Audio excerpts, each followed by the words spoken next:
the end of the year right now, and we are going to talk about the top 10 books of 2013, my favorite, and these are just my favorites and my opinions. So I'm going to go right into it because I have 10. The first book you should read is The Fountainhead by Anne Ryan, and it is a humongous. It is about 800 pages, about, I believe, let me look, it is,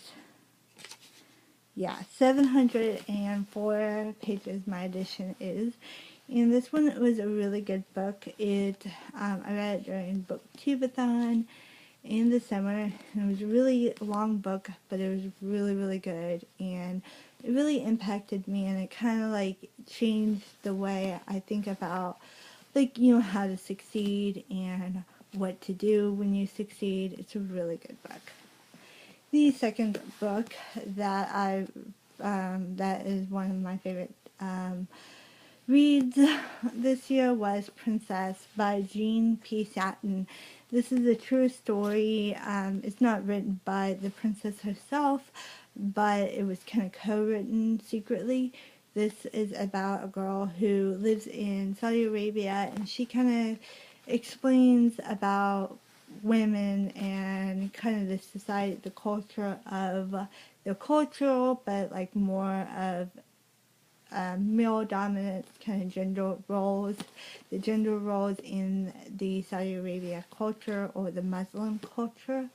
So it's a really informative book about kind of the culture and stuff. It also has really neat pictures of the real person in it, and I just think that's really interesting. And the pictures of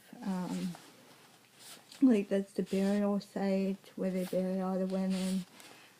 It's just really amazing. Talks about the history and stuff like that. It's a really informative read, but it's a really good insight into Saudi Arabia. The next book I thought was one of my favorites is Dracula, and I am reading this next month, but this book, everybody should read it, and it's a really great book. It is definitely the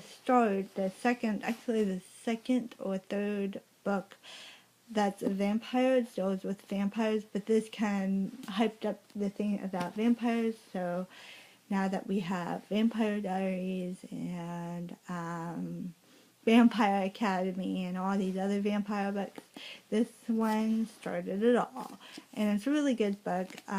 It's told in poetry, or not poetry, in diary format of different characters and experience with Dracula. The next book is the fifth book that I really felt impacted by was The Almond Trees. This is a shorter book, and I got it for free by the author, but it's a really, really good book. This is by Michelle Cohen-Corzani, and she was originally from Jerusalem. Well, she went to Hebron University, and this one has, again, a lot of cultural. This is historical fiction, and it takes place in between the years of 1955 all the way to 2009, I believe. But it kind of describes the history of Jerusalem and different countries in there, and the culture and history, but it also has another story in it within the main character named Ishmael, and Ishmael is and how he develops relationships with different people and goes to college and kind of changes his life and others around him, and this is really good inspirational read. The next book that I loved is I, Robot. Now this one is by Isaac Asimov, and this one is told in short stories and about how robots kind of lose their minds or are not obeyed in the laws of robotic laws in the iRobot. This is the prequel to the Robot series, which is a series of 3 books, kind of mystery robot books. And so super excited to get into this series, and I really like this book. Next one, the 8th, oh, I missed some of them. The next book I have is Wild Magic, and Wild Magic is written by Tamara Pierce. This is the first book in the Moral series, and this is a series of books. It has 3 other books, which is Wolf Speaker, Emperor Mage, and in the Realms of the Gods, I believe, or the Realms of the Gods or something. And it's about this girl named Diana, and she speaks to animals and kind of how her fight with these beings called the Immortals. And that's all I'm going to tell you about this. And it was really good. I really liked it because of one other character in this book and stuff. The next book I have also on my list is The Adventures of Huckleberry Finn by Mark Twain, not Tom Sawyer. But this one is about a kid named, obviously, Huckleberry Finn and his adventures kind of with a black man. This is really impact me because it talks about slavery in here. It really is informative about slavery and about treating people with equal rights. I really believe that Mark Twain had it's an emotionally gripping story, but it's a really good, kind of like talks about slavery in not a negative thing, but positive.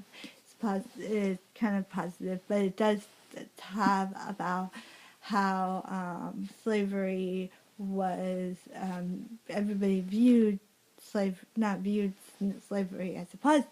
Everybody viewed slavery as a positive thing, but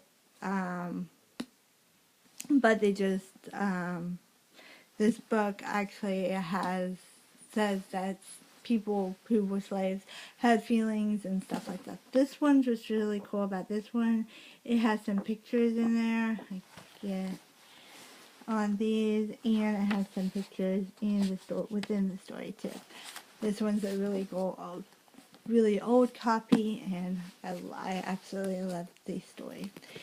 The number 10 book, and I missed a couple of them without covers, and that's Interview with the Vampire by Anne Rice. This is part of a series, part of the Vampire Chronicles series, which I don't have all of them, but I will be getting all of them. And super good. I watched the movie too, and the movie was excellent as well. They do have a lot of differences between the book and the movie, and also there's a lot of really good things about being a vampire and experiencing it. So this is another tremendous, really good way to read.